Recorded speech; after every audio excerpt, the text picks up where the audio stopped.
Hi, this is Robin Jakes, and I am the K2 literacy coach at Bunnell. And I wanted to make a quick little video on fluency.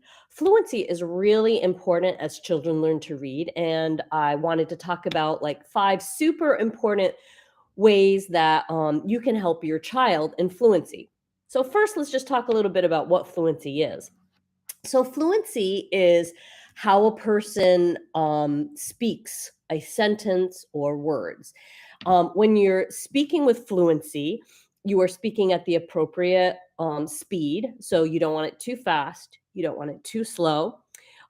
You are using correct punctuation. For example, when it's a question, your voice tends to go up at the end of a questioning sentence. Your expression, your phrasing. So, for example, if I was to say, I walked the dog outside, I would phrase it, not I walked the dog outside. So that would be very fast. So I would model for my students or my child that that is very fast. That is not fluent sentence. You would want to show I walked, take a little pause, the dog, take a slight pause outside. So you're phrasing by 2 or 3 words. And also, when a child is reading, it gives them a little bit of think time to look ahead to see what the next phrase is. And sometimes we call this chunking. Um, I also wanted to say that repeat reading, meaning reading a passage or a story over and over. Some people might think that that would bore their child, but in fact, that's a way to increase their reading knowledge. It's a way for them to remember new words if they're reading them over and over.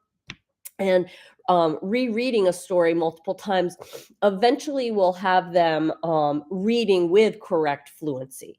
So when I give a student a brand new passage, I really like to try to keep that passage at either their teaching level or maybe a little bit below their teaching level. So when I say that, I mean maybe perhaps if I'm teaching second grade, I would want a second grade or maybe even a 1.5 or a 1 reading level.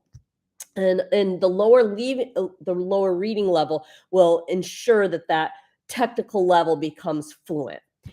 So the first thing I would do is I would read aloud the passage, and I would expect the child to follow along as I read. This would introduce them to any words that they do not know, and then talk about your passage a little bit. Was there anything that, that was maybe perhaps a 2 syllable word? Did you have to take the suffix off and find what your base word is? Talk about any of those strategies that you want them to automatically do in their mind. The child would be following along. Perhaps they have the book in front of them. Maybe they're tracking with their finger, and then they would have their first opportunity.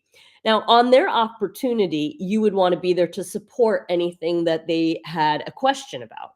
So that first time that that child is trying it, it does not have to be perfect. If it is perfect at that point, you would want to go up a reading level. So you would want to find a little bit harder text. All right, so here are my 5 ways that I have found that promotes fluency with students. One is making sure that their books are easy enough for them to decode and feel successful in. 2, poetry. Poetry is a great way to practice phrasing. It's also a great way to talk about new vocabulary. Usually, poetry is not so long that it takes forever for them to do multiple times. And then the third way is rereading. So I talked about how the first time is the parent or the adult, and then the next time is the child. So rereading like 2 or 3 times, and them noticing that the first time there were some struggles, and that each time that they read it, they get a little bit better and a little bit better and a little bit better. And this really, really should excite them as they see their success. The next thing, like I said, is model fluency. So it is okay to read to your children. That modeling of the fluency in your expression is just as valuable as them trying it. The last way that I thought that I have found that students really, really enjoy is called readers theater. So in readers theater, um, You can take a story or a book, and they pretend that they are that character. There are lots of readers theaters out on the internet. We have lots of reader theater books available at school. So giving, your child an opportunity to be a character, is another really fun way, and they love that.